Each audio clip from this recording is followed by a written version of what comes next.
Hey everyone, welcome to another video. Now when I went to see Doctor Strange in the Multiverse of Madness, I wasn't just excited for the film alone, I knew that they were going to release the trailer for the long-awaited Avatar sequel. And for the first time in a long time, I saw a trailer in the theater before I had seen it on the internet.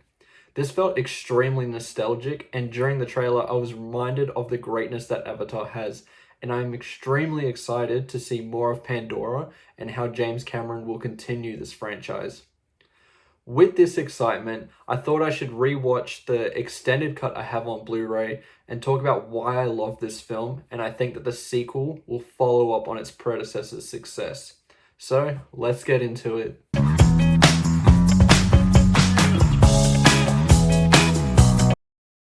There is a narrative that has followed Avatar for quite a while now, and it's that it wasn't very good as it was cracked up to be, and that it was a phase we all went through like a 3D TVs or something. The film has been criticized for being derivative of both Fern Gully and Pocahontas. I honestly have only seen a little bit of Fern Gully and I haven't seen Pocahontas at all, so I'm not one to talk about either film or narrative. But I know the premise for both, and on paper they do sound awfully like Avatar. But what movie nowadays doesn't take inspiration from other stories? When you break it down, a lot of arcs in films follow a similar storyline to something of Shakespeare. Not a whole lot of films are truly unique in their story, and the ones that usually aren't very accessible and aren't the type to break records in the box office like Avatar has. I love money. What makes Avatar special and unique is both the execution of the story and the world building on display.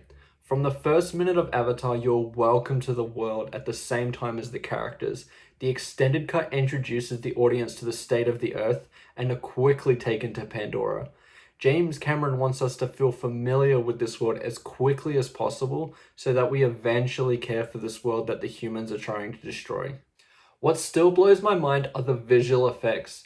Most films that primarily utilize this technology to tell a story age like milk because of how quickly the technology evolves.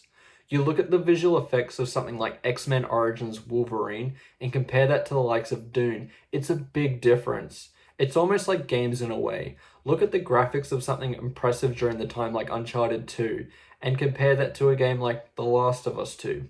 Once again, there is a big change. Avatar, to me, when you watch this on Blu-ray, is still impressive and looks better than a lot of films that utilize visual effects today. You look at a film like Free Guy, which got nominated for an Academy Award because of its visual effects. I still think Avatar looks better to me. Because of the way it was utilized, I still think Avatar will hold up years from now because it complements the concept art really well.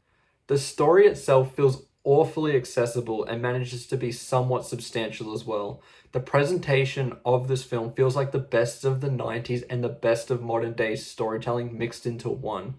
It has cheesy one-liners and action that you'll see in another one of Cameron's films like The Terminator, yet it also has that messaging to protect the environment as there is a lot of beauty in nature.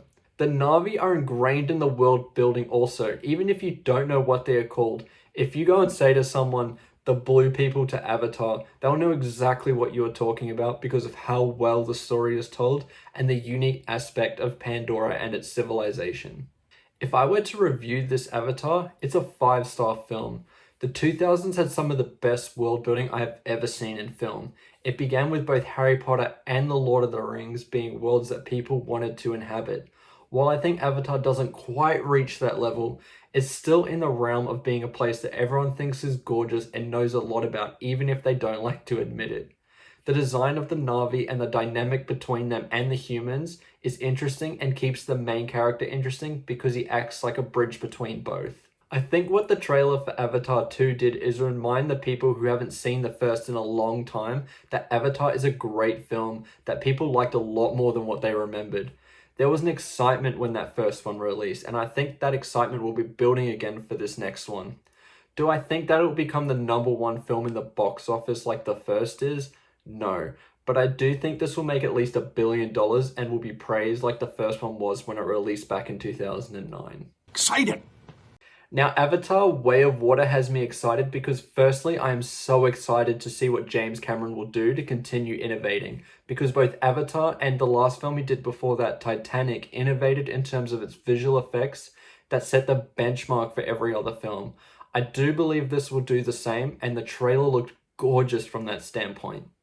The thing that I'm most excited for about Avatar Way of Water is just how the hell James Cameron is going to continue this series. There's going to be 5 of these movies in total, and a lot of people like myself thought this was something that was going to finish at the first one. When it was announced many years ago that James Cameron is basically going to spend the rest of his life making Avatar movies, I think everyone was a little shocked. I have some theories, but I just don't know. It's all speculation at this point, as the trailer doesn't really give you a whole lot. I think something has to happen with the villain, because he obviously died in the first film. I don't exactly know how they're going to bring him back, but it looks like from the trailer he is an Avatar and is probably looking for revenge. Sully and Neytiri have kids now, so that will be an interesting dynamic.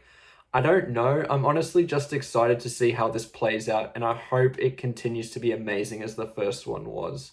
Also, on a side note, that musical score in the trailer was fantastic. I just felt the Avatar essence right away.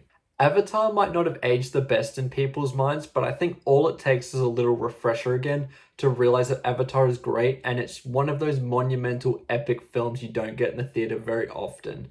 Personally, is Avatar my favorite film of all time? Absolutely not. I don't even think it's in my top 30, but I do love it and I appreciate the hell out of it, and I am extremely excited to see the next one. Thank you for watching the video. Seeing as there isn't a whole lot of new releases for films, I'm going to try and be a little bit more creative in that avenue. In terms of gaming, I'm hoping to do reviews for both Elden Ring and Tiny Tina's Wonderlands. I just have to finish both those games first before I get into it.